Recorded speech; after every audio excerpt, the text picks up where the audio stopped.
Presto, j'espère que vous allez bien. On est sur Simplement Bon, je suis Guillaume Marinette, je suis auteur culinaire. Tu peux retrouver tous mes livres sur mon site guillaumemarinette.com ou me retrouver directement sur Instagram. Je partage souvent des recettes que je ne partage pas sur la chaîne, donc je t'invite à aller me suivre sur Instagram.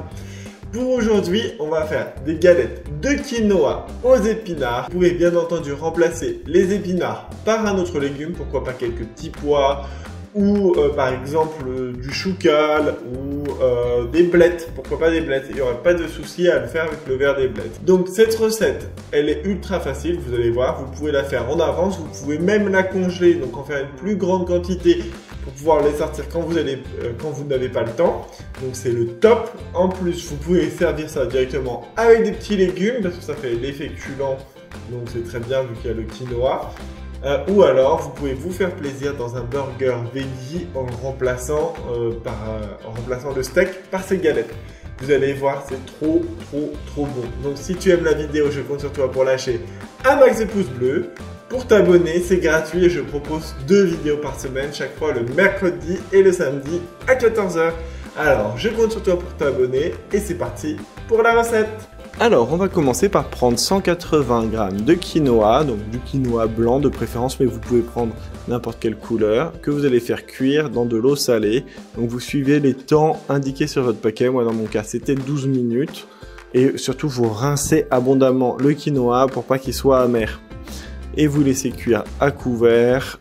Donc moi dans mon cas c'était 12 minutes, mais attention d'un quinoa à l'autre ça varie un petit peu, donc suivez vraiment les instructions du paquet pour qu'il n'y ait pas de raté. Une fois qu'il est cuit, on le réserve pour qu'il tiédisse un petit peu et on va couper un oignon, donc vous l'épluchez bien et ensuite vous le coupez en dés. Vous pouvez aussi remplacer par 2 oignons frais si vous préférez que c'est la saison au moment où vous regardez cette vidéo.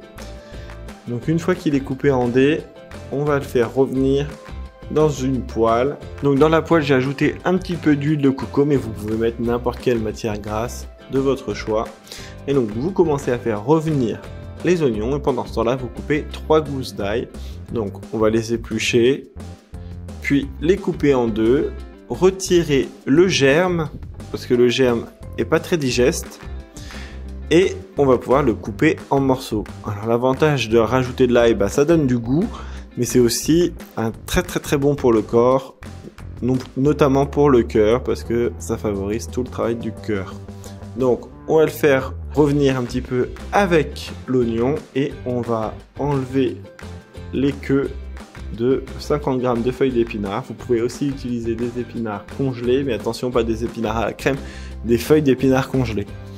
Une fois que vous les avez, donc vous les ajoutez à l'oignon et vous faites tomber les feuilles, donc c'est-à-dire que vous les faites réduire en fait jusqu'à ce qu'elles deviennent cuites en fait tout simplement.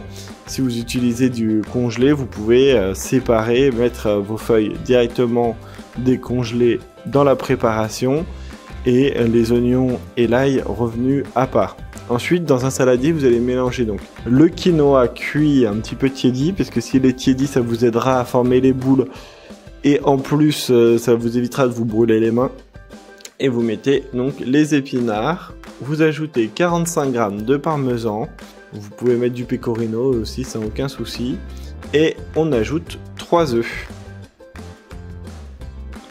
On mélange bien. Et si vous jugez que la texture est un peu trop liquide, parce que ça dépend vraiment des préparations, vous pouvez ajouter 60 g de chapelure. Moi, c'est ce que j'ai fait, parce que ma préparation était un petit peu liquide et donc pour pas galérer pour la suite, on ajoute un petit peu de chapelure.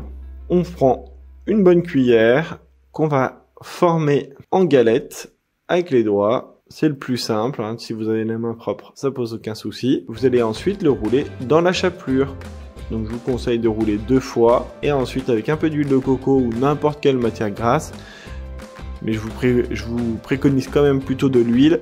Vous allez faire revenir vos galettes 3 à 4 minutes par côté maximum. Et c'est prêt, c'est absolument délicieux. Vous allez voir, vous allez pouvoir vous régaler.